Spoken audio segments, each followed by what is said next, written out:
Thanks for making it to Veterans Info Tap. I'm glad you made it today. So, my dad called me the other day, and he was a little bit, irritated, frustrated.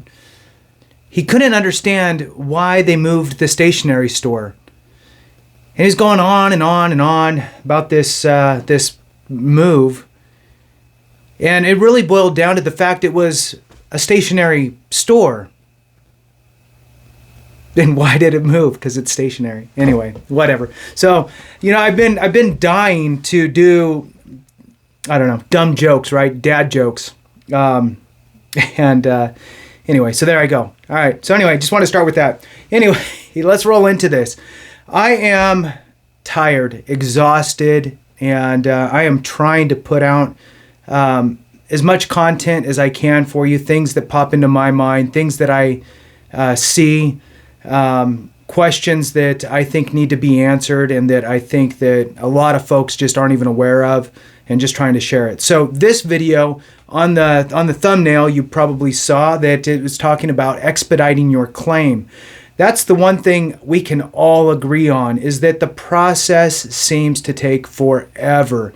And quite frankly, it really doesn't matter how fast they do it. If it took a month, that month would seem like it took forever. It would be the longest month, right? If it takes a year, that's just the longest year of your life, right? Because the things that we're applying for with the VA in regard to typically compensation or surviving spouse benefits, these are life-changing benefits for many of us. And we have to wait and wait and wait. So in any case, I wanted to talk about several, actually 7 different ways that you can expedite your VA claim. Not everybody's going to qualify, but if you fall into one of these buckets, you can absolutely request the VA to give your claim priority processing. So that's just expediting, right? So you would submit a request to do that. Now, I have it pulled up here on the website, so that way I could just read it and not miss too much. Most of the time I just like to talk and just get it, off the top of my head. But some things I'll go a little more in depth. So in any case, I'm just going to go through them here. So number 1, again, there's 7. Number 1 is if you are experiencing a financial hardship or homelessness, right? Or at imminent risk of becoming homeless. So this would be, and I'm going to kind of read off of this. So veterans can request to expedite a VA claim, disability claim, if they're experiencing extreme financial hardship. Financial hardship can take different forms, and veterans can use certain types of evidence to support their request. So some of that stuff would be, an eviction notice, maybe a utilities, right? So your electric or gas, a shutoff notice, collection notices, maybe a bankruptcy filing, a foreclosure notice, anything like that will be proof for the VA that you're experiencing a financial hardship. I would also throw in there maybe if you lost a job, or there was some sort of a pay cut that took effect, some sort of a garnishment against your wages that was unexpected, anything that can prove that you're experiencing a financial hardship. Next would be, the homelessness perspective. If you're homeless, then you can prove that you're staying in a shelter. You could have a letter written, something like that, from the shelter, or you can attest to it yourself that you are homeless and you have no address, that type of stuff. Number 2, advanced age. So the VA has different rules for advanced age depending on what you're requesting. So for this one, with being in the realm of advanced age, we're looking at the age requirement to expedite a veteran's claim is different at the regional office and Board of Veterans Appeals. So that's what I was talking about with the nuance, right? So depending on where you're at in the process.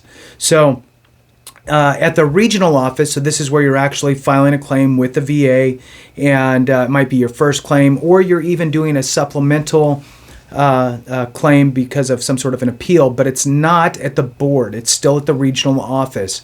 You must be 85 years of age or older in order to request the priority processing.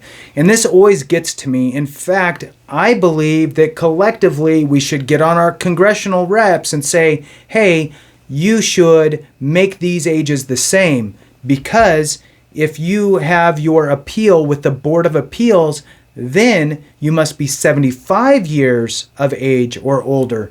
Look, let's make it simple and make it 75 for all.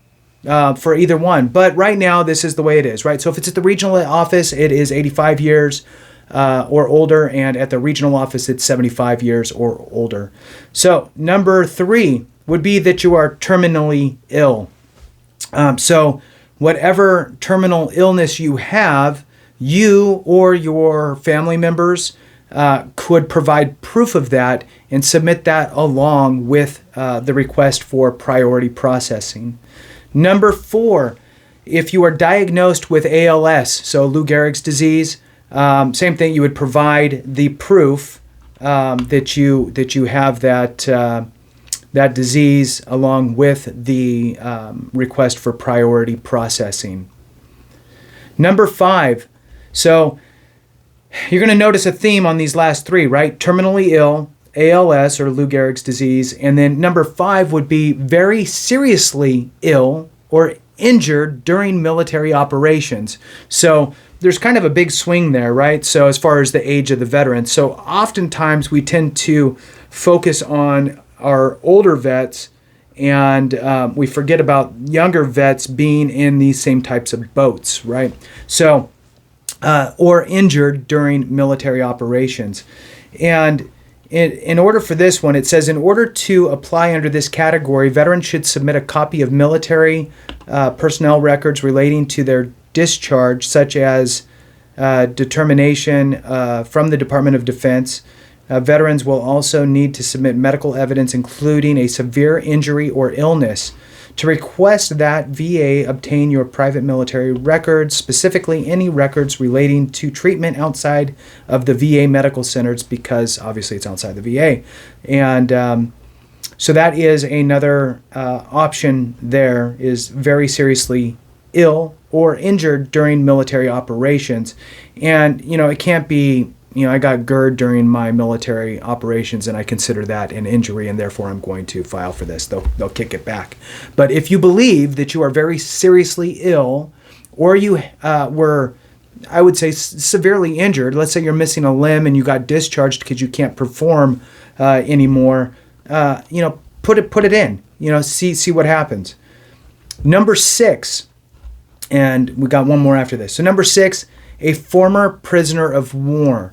So former prisoner of war, it says here, former prisoners of war are also eligible to have their claims expedited. So in order to do that, veterans should submit a copy of military personnel records as evidence of their former POW status. Or really anything that you have from your branch that indicates that. Number 7, a Medal of Honor or Purple Heart Award recipient. So veterans who received a Medal of Honor or Purple Heart Award can apply to have their claims expedited as well. And it says for documentation, they can submit a copy of their military records, such as their, obviously on your DD-214, it would have, your awards. So with that, we'll go ahead and cut it there. I appreciate you, and my first attempt at a joke on this at the beginning. Well, like a legit joke, not just being funny. So thank you. I appreciate it, and I will put some stuff in the description below. And thank you very much again. Have a great one, and remember, if we don't take care of each other, something went wrong.